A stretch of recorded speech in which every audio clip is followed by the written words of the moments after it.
Hello everyone and welcome back to another AFK journey video. In this video we're going to be going through the teams I've come up with for this week for Supreme Arena. I have three different team formations. One is going to be free to play, one is going to be a Harak mid-level team, and then we also have the pay to win teams.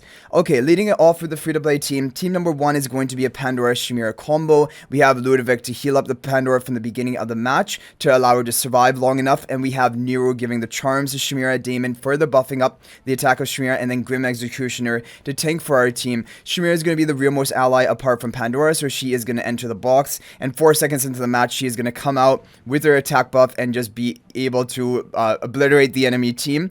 We have the Nero to take the enemy Lily May interruption, so Shamira should be able to freely cast her ultimate, and then we have the Blood Moon spell, which is going to be perfect for this team because 3 seconds into the match is going to give attack buff to everyone, which means when Shamira is coming out of the box she is going to have that attack buff running and boosted life drain from it as well. Okay, team number two is going to be a Tossy team because in this map for the Hugin, basically Field Forge, you want to have allies which can move a large number of tiles in a short period of time. Tossy is one hero which can do that, and so we're going to be using a Wilder team with Tossy. So Iron Almis for that crowd control. We have the Snow Stomper to take an enemy Lily May interruption, and then we're just going to have Bonnie applying her dots to the enemy, and Tossy's going to spread them, and then also hopefully solo at the end of the match. We have Thorin because a lot of people would have Thorin built up, and Thorin is just going to soul pact the Bonnie to protect her further, and Bonnie is going to be on this buff tile, so she is not going to be targetable. For example, if anyone wants to try to jump onto Bonnie with Sylvina, it won't work because she's not going to be on a symmetrical tile. And then we have the Seismic Spell. Seismic Spell is a very powerful artifact, and it is definitely recommended to be running on one of your teams. It is going to give the range defense buff, but also it is going to immobilize enemies at the beginning of the battle and deal some damage. So it's a very strong artifact and good in Bonnie teams. So this is going to be a solid team that you can run. Now for team number three, we will have the Ravion Lily May Siren team with the 2 damage dealers being Siren and Lily May in the rearmost positions. We have Pheromore to give a temporary buff to Lily May, Divine Favor another temporary buff to Lily May, and then Ravion will be another temporary buff for Lily May. Hugin is going to be buffing Siren with some energy recovery and attack buff throughout the whole duration of the match. And then we have Snow Stomper as well to take an enemy Lily May interruption, so Siren can freely cast his ultimate along with Hugin. Now Ravion, you should probably have at Mythic Plus by now, but if you don't have Ravion for whatever reason, you can replace him for another Wilder such as Damien. Damien is also going to be a fine option here, and you can just position him as we have here. However, the thing is, you're not going to have as much like power because you don't have the attack buff of Ravion, and also is a bit delayed. Damien's buffing, his buffing is a bit delayed, but yeah, so anyway, Ravion is going to be the option to choose if you have Ravion Mythic Plus or higher. Now here we have the Harak teams. Team number one is going to be exactly identical. It's a Pandora Shamira combo, which is always a really solid option to run, and using heroes a lot of people would be prioritizing. You need to have Nero at Mythic Plus to take a Lily May, enemy Lily May interruption. I mean, you technically don't need it, but like that is the way you counter enemy Lily Mays. And then for team number two, we're going to have a Harak team. So Harak is another good hero to use for this Field Forge map because Harak has dashes with one of his abilities, the Tidal Assault, and that can trigger and grant him the shield. But on top of that, we're just going to be buffing the Harak as much as possible. We're going to have the Legion Fresco giving damage reduction to Harak. We're going to have the Twins further Stellar Bond buffing the Harak, giving him some energy recovery. We're going to have Bonnie on this buff tile again so that she can't be jumped on. I know it looks a bit weird because she doesn't really have protection, but she will a few seconds into the match be able to jump away, dart away from the enemies, and she should be fine. And we also have the Seismic Spell to crowd control the enemy team, which is really good. That's going to help give Harak some time to get going. And then we have Tossy, because we know Tossy does well in this map with the jumping, the long duration, and Tossy does well with Bonnie. So that's why it's good with like leftover heroes, but should do really well. Real Fresco in front of Tossy, Illusion in front of Harak. And yeah, so I think that this team should work out well for you, and it is a great option to run if you have Harak built.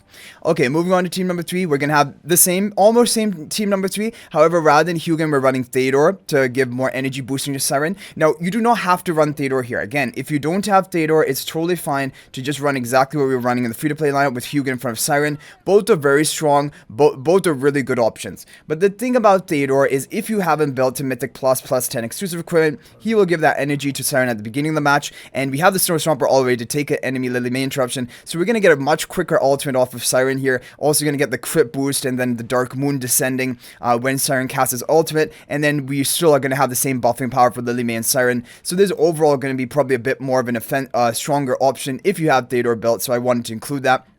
for the Harak team lineup. And before we move on to the pay-to-win teams, if you're thinking about making a purchase in AFK Journey, please use my affiliate link for the official Farlight Store. There is a link to that in the description of this video and a pinned comment. This is the best way you can support me and also gain 5% bonus dragon crystals on your purchase. And now we have the pay-to-win team. So for the pay-to-win Dionel team, I've now gotten my Alicent to crowned. I Paragon forward her.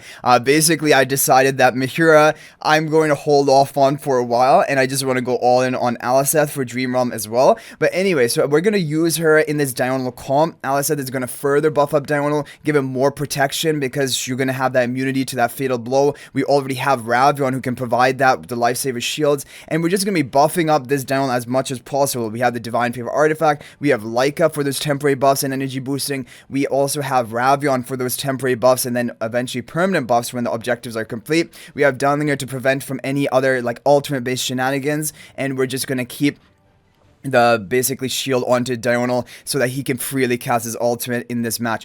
And if the opponent is going to eventually run Mihiro or something, it's not really going to work into this comp because we have Divine Favor on the backline allies. Ravion also is unaffected at the beginning of the match, so Mihiro also is probably not going to be very good into this comp. So this is going to be very, very powerful. Now, if you don't have Alicent, you can replace her for any other Celestial Hypogean hero pretty much. But yeah, this is basically going to be the team I'm running. And if you wanted to go for a Lily May type strategy, you can actually go. Alicent does really well with Lily May, and I have Lily May free on the pay-to-win team. So if you wanted to go for a team like this, this is also a totally viable option, a very strong option. But then maybe you would want to have Alicent with the shield so that she could get off an ultimate.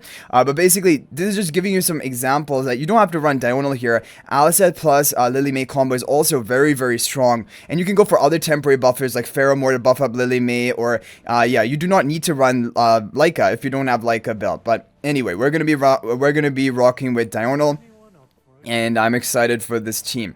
Okay, so team number 2 is going to be again very pay-to-win team. Is gonna be Saida, Kulu, and Athalia.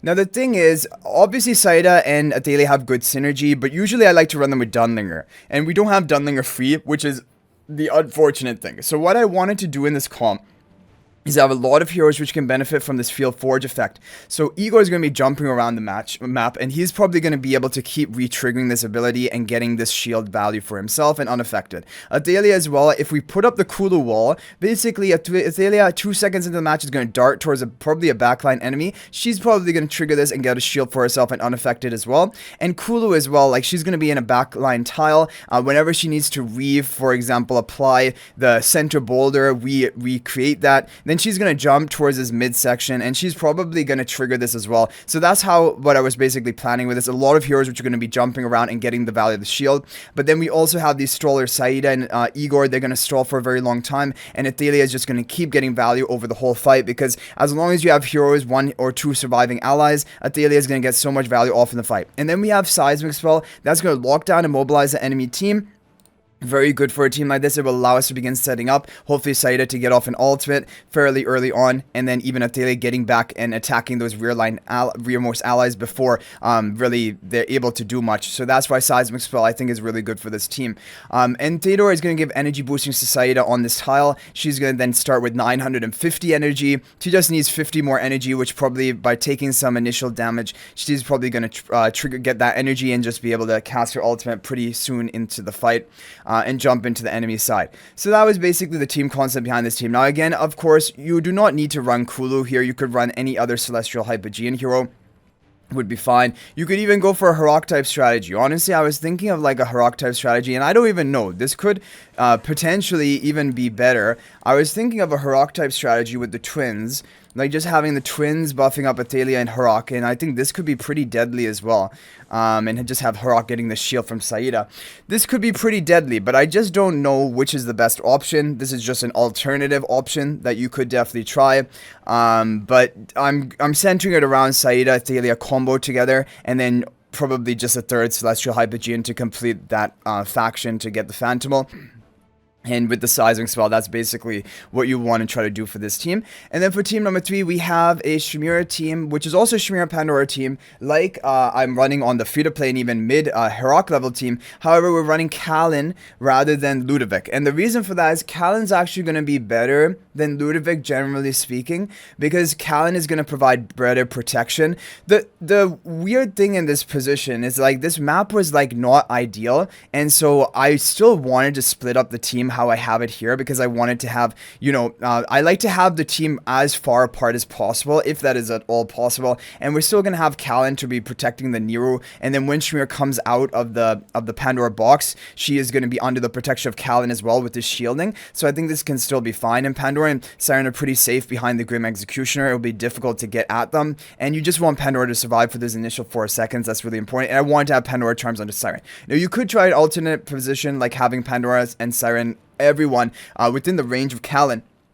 And this is totally viable as well, and I think this could also be a very strong option. Callan would just defend the whole team effectively, but I think it should be fine over here as well. Like, I feel like Siren and Pandora should be safe on the left side, but basically those were the 2 things I had in mind. Of course, if you don't have Callan and you want to run this team, you can run it with Ludovic. Like, Ludovic is going to be fine, but then, and just have, you know, like Ludovic and Nero in a position like this, which should be fine as well. Like, you know, so basically, those are the different ideas you can try. We'll be running this Callan version, and hopefully it does well.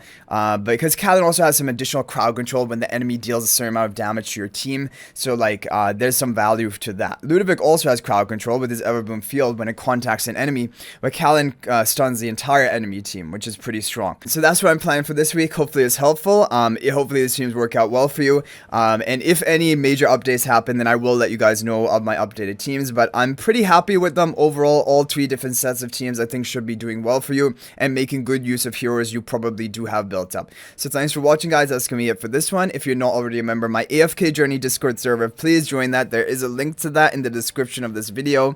Also, if you're thinking about making a purchase in AFK Journey, please use my affiliate link for the official Farlight Store. There is a link to that in the description of this video in a pinned comment. This is the best way you can support me and also gain 5% bonus dragon crystals on your purchase. So thanks for watching. I'll hopefully see you in the next video, and until then, everyone, peace out for now.